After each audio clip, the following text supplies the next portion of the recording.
Viewers, good morning everybody. स्वागत है आप सबों का हमारे YouTube channel Higher Maths for the beginners में। डिग्री या डिप्लोमा के स्टूडेंट हों या 9-10 के स्टूडेंट हों या किसी भी कम्पिटिटिव एग्जाम के, आपको फ्रीक्वेंसी टेबल बनाना आना ही चाहिए। आज हम देखेंगे कि फ्रीक्वेंसी टेबल कैसे बनाया जाता है। फ्रीक्वेंसी टेबल बहुत ही पावरफुल टूल है। वास्तव में ये रॉ डेटा को व्यवस्थित करता है और जिससे पता चलता है कि कौन सा वैल्यू कितनी बार आया। आइए हम एक सिंपल फ्रीक्वेंसी टेबल बनाना सीखेंगे। फ्रीक्वेंसी टेबल बनाने के पहले हम एक सिंपल सा क्वेश्चंस कंसीडर करते हैं। मान लो 5 नंबर का असाइनमेंट टेस्ट था जिसमें विद्यार्थियों को कितना मार्क्स आया वो इस टेबल में दिया हुआ है। आइए हम इसका फ्रीक्वेंसी टेबल बनाते हैं। सबसे पहले आप देखिए कि सबसे कम मार्क्स कितना है। जो भी है, मार्क्स लिखने के लिए हम एक वैल्यूज लिखते हैं। इसे हम लोग एक्स के द्वारा दर्शाएंगे और फिर वह वैल्यू कितनी बार आया है यही उसका फ्रीक्वेंसी कहलाता है, जिसको कि हम लोग एफ के द्वारा लिखते हैं।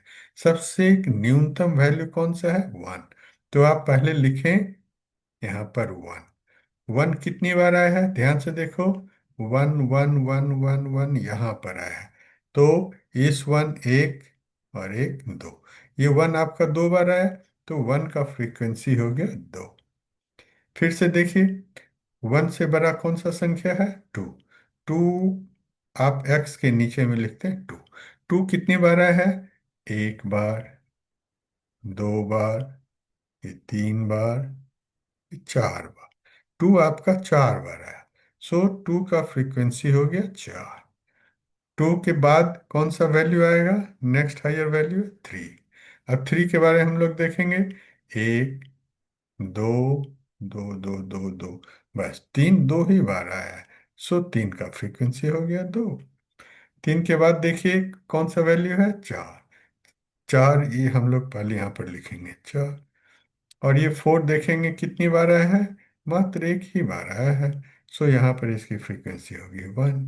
4 से बड़ा कौन सा संख्या है? 5। तो यहाँ पर x के नीचे में पहले लिखे 5। और ये 5 कितनी बार आया है? एक बार आया है, इसलिए आप देख लेते 1।